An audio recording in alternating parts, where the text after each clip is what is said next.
قرآن نے اسے اسلام سے تعبیر کیا ہے، ان دین عند اللہ الاسلام، کہ اللہ تعالیٰ کے نزدیک دین صرف اسلام ہے، اور اسلام کے علاوہ جو بھی دین اور مذہب اس دنیا میں پایا جاتا ہے اللہ رب العالمین کے نظر میں اسے کوئی حیثیت اور درجہ حاصل نہیں ہے۔ تو دین اسلام ایک مکمل نظام حیات، زندگی گزارنے کا طریقہ ہے، جو دین اسلام کے مطابق دنیا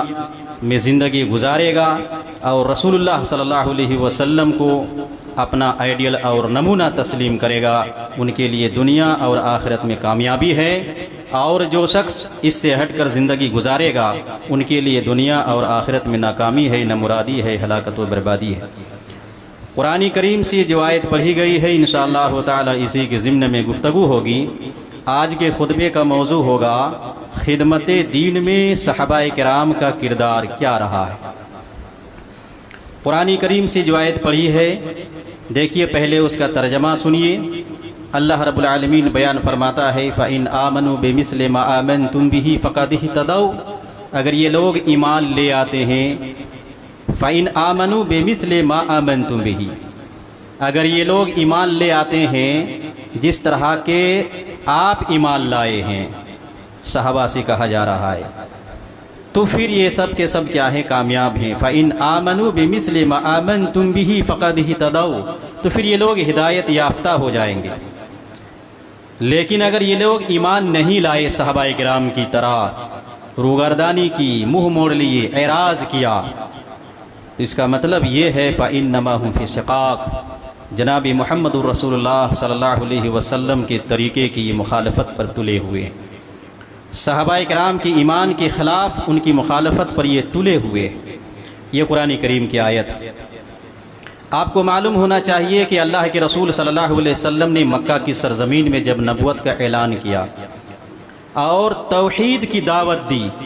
جس جگہ پہ 360 بتوں کی عبادت ہو رہی تھی، ہر چھوٹے بڑے بت ہر گھر میں رکھے ہوئے تھے اور اپنی ضرورت کے حساب سے ان کا استعمال کرتے تھے، ان سے مرادیں وغیرہ مانگتے تھے۔ اللہ کے رسول نے جب کہا کہ ایک اللہ کی عبادت جائز ہے، کسی اور کی عبادت جائز نہیں ہے، یہ جب برملا اللہ کے رسول صلی اللہ علیہ وسلم نے اعلان کیا اور اپنی نبوت کا بھی اعلان کیا اور توحید باری تعالیٰ کا بھی اعلان کیا، تو مکہ کی سرزمین میں بھونچال آ گیا۔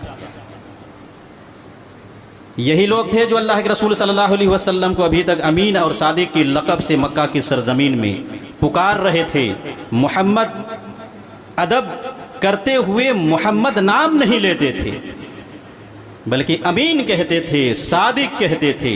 لیکن جب نبوت کے اعلان ہوا، توحید کا اعلان ہوا، ایک اللہ کی عبادت، تو پھر یہ سب کے سب دشمن ہو گئے، مکہ کی سرزمین میں کپ کپی طاری ہو گئی، بھونچال پیدا ہو گیا۔ بہرحال اللہ کے رسول صلی اللہ علیہ وسلم اپنے مشن میں آگے بڑھے اور دن بدن لوگ ایمان لاتے گئے۔ ابوبکر صدیق رضی اللہ تعالی عنہ پہلے مرحلے میں ایمان لائے، پھر خدیجہ رضی اللہ تعالی عنہا نے، علی رضی اللہ تعالی عنہ، زید بن حارثہ رضی اللہ تعالی عنہ پہلے ہی دن یہ سب ایمان لے آئے۔ پھر ابوبکر صدیق رضی اللہ تعالی عنہ ایمان لانے کے بعد پھر انہوں نے دوسروں کو دعوت دی، تبلیغ کیا۔ مومن کا کردار کیا ہونا چاہیے؟ صحابہ نے دین کی خدمت کس طرح سے کی ہے؟ پوری تقریر میں آپ کو میں یہی دکھانے کی کوشش کروں گا، یہ آپ کو دیکھنا ہے کہ صحابہ کرام جب ایمان لائی، اللہ کے رسول کی نبوت کا انہوں نے اقرار کیا، توحید باری تعالیٰ کی توحید کا انہوں نے اقرار کیا، اور اس کے بعد کیا چپ چاپ بیٹھے رہے، خاموش بیٹھے رہے، عیش و آرام کی زندگی گزارتے رہے؟ نہیں، اس مشن کو آگے بڑھانے کے لیے دن و رات صحابہ کرام نے ایک کر دیا ہے۔ ابوبکر صدیق رضی اللہ تعالی عنہ پھر لوگوں کو انہوں نے دعوت دی توحید کی طرف، اور ان کی دعوت سے کئی لوگ پھر مسلمان ہو گئے، کئی لوگ مسلمان ہوئے، اور اس طرح سے لوگ دن بدن مکہ کی سرزمین میں مسلمان ہوتے چلے گئے، اسلام کا حلقہ بڑھتا چلا گیا، اور جو یہ تعداد بڑھتی چلی گئی، مکہ کے جو بڑے بڑے رئیس تھے، سردار تھے، اپنے آپ کو رئیس زدہ کہتے تھے، ان لوگوں میں ایک خلبلی پیدا ہو گئی کہ ہماری حکومت ختم ہو جائے گی، ہماری سرداری ختم ہو جائے گی، اور ہم جو مکہ کے عوام پر اور یہاں کی غریبوں پر جو ہم حکومت کر رہے تھے، جیسا چاہ رہے تھے ویسا اب نہیں ہونے والا ہے، کایا پلٹ۔ تو اس طرح سے کیا ہے، ان لوگوں نے باقاعدہ طور پر محمد الرسول اللہ صلی اللہ علیہ وسلم کے خلاف اور اللہ کے رسول صلی اللہ علیہ وسلم کے خلاف، صحابہ کے خلاف جو لوگ ایمان لا رہے تھے، ان کے خلاف پروپیگنڈا شروع کیا، یہ دشمن بن گئے اور ان لوگوں کو کیا ہے ستانا، مارنا، پیٹنا وغیرہ ان لوگوں نے شروع کیا۔ خود اللہ کے رسول صلی اللہ علیہ وسلم کو اتنی تکلیفیں پہنچائی، ابوبکر صدیق رضی اللہ تعالی عنہ کو مکہ کی سرزمین میں خانہ کعبہ میں کیا ہے گمچھے گلے میں گمچھا ڈال کر ان کو کیا ہے گھونٹا گیا، جوتیوں سے ان کو مارا گیا، ایمان لانے کی وجہ سے کیا ہے ان لوگوں کے ساتھ ایسا سلوک کیا گیا۔ عمر فاروق رضی اللہ تعالی عنہ جب ایمان لائے، لوگوں نے ان کے گھر کو گھیر لیا، مارنے پیٹنے کے لیے، قتل کرنے کے لیے وغیرہ۔ اس طرح سے کیا ہے لوگ دشمن بنتے چلے گئے۔ حضرت عمار رضی اللہ تعالی عنہ اور اسی طرح سے یاسر رضی اللہ تعالی عنہ، سمیہ رضی اللہ تعالی عنہ، یہ غلام طبقے کے لوگ ہیں، ایمان لائے، یہ سب مکہ کے لوگ دشمن بن گئے، اور پھر ابو جہل وغیرہ نے سمیہ کو تو جان سے مار ہی ڈالا، اسی طرح سے یاسر کو تڑپا تڑپا کر مار دیا۔ ایمان لانے کی وجہ سے کیا ہے یہ سب کے سب موت کے گھاٹ اتار دیے گئے۔ جان کی بھی قربانی دی ایمان کی خاطر، مال کی بھی قربانی ان لوگوں نے پیش کی ہے، انشاءاللہ ابھی آپ سنیں گے۔ اور عمار رضی اللہ تعالی عنہ کو تکلیفیں اتنی پہنچائی گئی کہ اللہ کے رسول صلی اللہ علیہ وسلم کا جب ان لوگوں کے پاس سے گزر ہوتا اور تکلیفوں میں جب یہ لوگ مبتلا ہوتے، نبی دیکھتے تو کہتے صبر کرو آل یاسر، تمہارے لیے جنت ہے، صبر کی تلقین فرماتے تھے۔ تو صحابہ کرام نے باقاعدہ طور پر دین کی خدمت کے لیے نہ تو جان کی پرواہ کی، نہ مال کی پرواہ کی، نہ گھر بار کی پرواہ کی، نہ کسی اور چیز کی پرواہ کی ہے، سب کچھ اللہ رب العالمین کے راستے میں ان لوگوں نے قربان کر دیا ہے۔ جب مکہ کی سرزمین ان لوگوں کے لیے تنگ ہونے لگی ایمان لانے کی وجہ سے، تو اللہ کے رسول صلی اللہ علیہ وسلم نے حبشہ کی طرف ہجرت کرنے کا حکم دے دیا۔ پہلی مرتبہ اللہ کے رسول صلی اللہ علیہ وسلم نے ہجرت کرنے کا حکم دیا، 12 مرد 4 عورتیں اس کے لیے تیار ہوئیں اور ہجرت کر کے کیا ہے ملک حبشہ چلے گئے، جہاں کا عیسائی بادشاہ نجاشی تھا، امن سکون کی زندگی گزارنے لگے۔ پھر کیا ہے ان لوگوں نے وہاں سے سنا کہ مکہ کے لوگ قریش یہ ایمان لے آئے ہیں، حالانکہ خبر جھوٹی تھی، وہ لوگ آئے کہ دیکھا کہ معاملہ الٹا ہے۔ پھر کیا ہے ان لوگوں کو پریشان کیا گیا، تکلیفیں دی گئیں۔ پھر کیا ہے دوبارہ ان لوگوں نے ہجرت کی یہاں سے، اور دوسری مرتبہ میں ان لوگوں کی تعداد 100 تقریباً ہے، مرد عورت ملا کر 82 مرد ہیں اور 19 یا 18 عورتیں ہیں۔ تو اس طرح سے ان لوگوں نے دین کی خاطر جان بھی گنوائی ہے، مال بھی کیا ہے گنوایا ہے، گھر بھی چھوڑا ہے، رشتہ داری کو چھوڑا ہے، اعز اقارب کو چھوڑا ہے، صرف دین کے لیے، دین کی خدمت کے لیے وہاں پر چلے گئے، حبشہ کی طرف چلے گئے۔ پھر مکہ کے ظالموں نے وہاں بھی آدمی بھیجا کہ ہمارے بھگوڑے، ہمارے لوگ ایک نیا دین لے کر اور اپنے باپ دادا کے دین کو چھوڑ کر کیا ہے یہ لوگ دوسرے دین کو قبول کر کے یہاں آپ کے یہاں کر پناہ لیے ہوئے ہیں، بادشاہ آپ ان کو واپس کر دیجئے، یہ ہمارے آدمی ہیں، بھاگے ہوئے ہیں۔ بادشاہ نے لوگوں کو بلایا اور مسلمانوں نے، جعفر وغیرہ نے کیا ہے باقاعدہ طور پر بیان کیا بادشاہ کے سامنے کہ جو مکہ کے حالات تھے اور اللہ کے رسول صلی اللہ علیہ وسلم نے جو نبوت کے اعلان کیا تھا وغیرہ،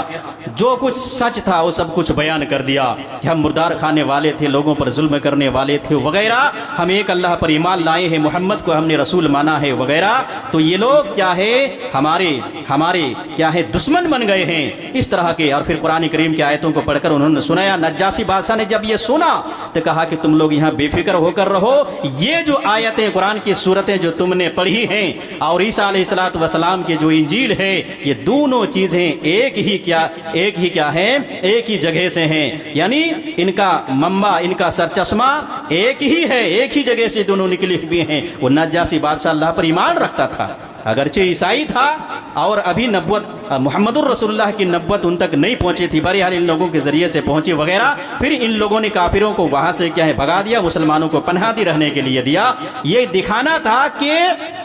دین کی خاطر، ایمان کی حفاظت کی خاطر صحابہ کرام نے اپنا گھر چھوڑا، مال چھوڑا، باغات چھوڑے، کھیتی باڑی چھوڑے، بیوی بچے چھوڑے وغیرہ، سب کچھ کیا ہے اللہ رب العالمین کے راستے میں ان لوگوں نے قربان کر دیا۔ یہ ہیں مسلمانوں کے حالات ابتدائی دور میں، اور اس طرح سے دین پھیلتا چلا گیا۔ اور اللہ کے رسول صلی اللہ علیہ وسلم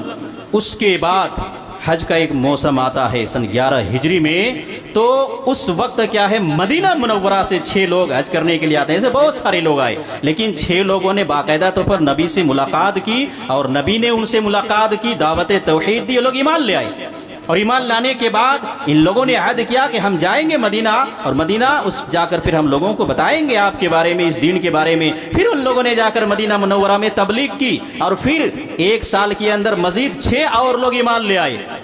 اور دوسرے سال نبوت کے 12ویں سال یہ 12 آدمی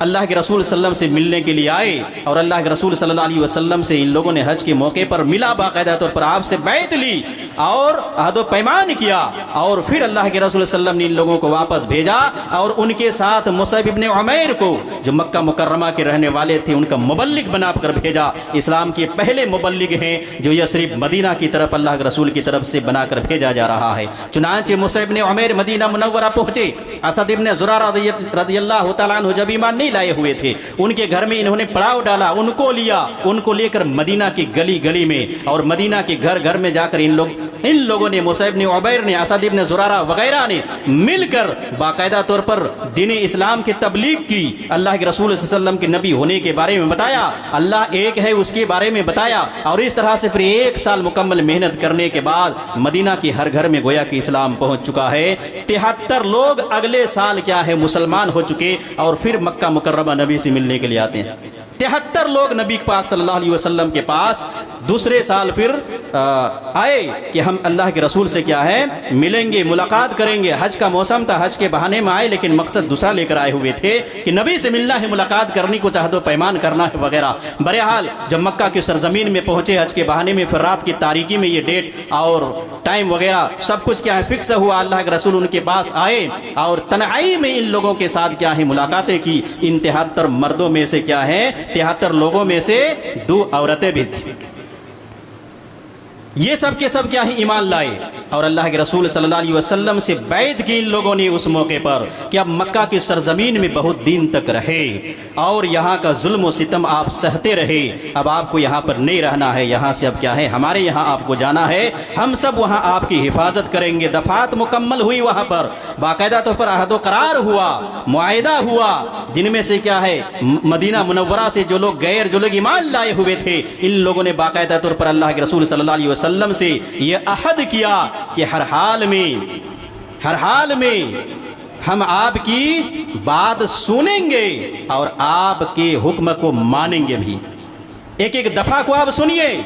کہ جو ابھی نئے اسلام لائے ہوئے ہیں، ایک اللہ کو مان لیا ہے، محمد رسول اللہ کو نبی مان لیا ہے، کیا عہد ہو رہا ہے، کیا معاہدہ ہو رہا ہے، کس بات پر کیا ہے معاہدہ ہو رہا ہے؟ کہا ہم ہر حال میں آپ کی بات کو سنیں گے، اور صرف سنیں گے نہیں بلکہ اس پہ عمل بھی کریں گے، آپ کے حکموں پر چلیں گے بھی۔ یہ پہلی دفعہ، اور اس کے بعد پھر دوسری دفعہ جو اس میں آئی تو اللہ کے رسول صلی اللہ علیہ وسلم سے ان لوگوں نے کہا تنگی ہو یا خوشحالی ہو، ہر حال میں ہم مال خرچ کریں گے۔ کیا کہا؟ تنگی ہو یا خوشحالی ہو، ہر حال میں ہم مال خرچ کریں گے۔ اور پھر ان لوگوں نے تیسری بات یہ کہی کہ اللہ رب العالمین کی راہ میں ہم قتال کریں گے، جہاد بھی کریں گے ضرورت پڑنے پر، وقت آنے پر۔ اور پھر چوتھی بات ان لوگوں نے یہ کہی تلوار کے ذریعے سے ہم آپ کی حفاظت بھی کریں گے۔ اور پانچویں بات ان لوگوں نے یہ کی اس موقع پر کہ امر بالمعروف اور نہی عن المنکر پر ہم عمل بھی کریں گے۔ جو ہم نے ایمان لایا ہے، جو ہم نے عہد و پیمان کیا ہے، ایک اللہ کو مان لیا ہے، آپ کو رسول مان لیا ہے، تو ہم خاموش بیٹھیں گے نہیں، دعوت و تبلیغ کا کام کریں گے، لوگوں کو بھلائی کا حکم دیں گے، برائی سے روکیں گے، اس دین کو عام کریں گے۔ یہ عہد و پیمان ہوتا ہے۔ رات کی تاریکی میں مکہ کی سرزمین میں سناٹا چھایا ہوا ہے، سارے لوگ سوئے ہوئے ہیں، شیطان آواز لگاتا ہے کہ تمہارے کے خلاف کچھ ہو رہا ہے وغیرہ۔ مکہ کے لوگ کیا ہے جاگ اٹھے، کہاں کیا ہو رہا ہے، ہمارے خلاف حملہ ہونے والا، یروس ہونے والا ہے۔ اس طرح سے کیا ہے شیطان نے باقاعدہ آواز لگا دی، اور آواز لگانے کے بعد کیا ہے ان لوگوں کو پتہ بھی چل گیا، صحابہ کرام کو جو ایمان لائے ہوئے تھے، نبی کو پتہ چل گیا اس طرح کہ مکہ کے لوگوں کو ہمارے عہد و معاہدے کے بارے میں پتہ چل چکا ہے، ہم پر حملہ کر سکتے ہیں، ٹوٹ پڑتے ہیں، مار سکتے ہیں، سب کچھ کر سکتے ہیں۔ یہ 73 نوجوان تھے جن میں سے 2 عورتیں تھیں۔ اللہ کے رسول صلی اللہ علیہ وسلم سے ان لوگوں نے کہا، اللہ کے رسول صلی اللہ علیہ وسلم مکہ کے لوگوں کو ہم لوگوں کے بارے میں علم ہونے جا رہا ہے، ہو سکتا ہے علم ہو چکا ہے، کہیں ایسا نہ ہو کہ ہم پر حملہ کر دیں، آپ اجازت دیجئے کہ ان کے حملہ کرنے سے پہلے ہم ان کے اوپر حملہ کر دیں۔ پورا مکہ ہے ایک طرف، صرف 73 جانثار ہیں اللہ کے رسول کے ساتھ، جن میں 2 عورتیں بھی ہیں۔ اور ہمت دیکھیے، ہمت دیکھیے، جوش دیکھیے، دین کی خاطر، ایمان کی خاطر، نبی کی حفاظت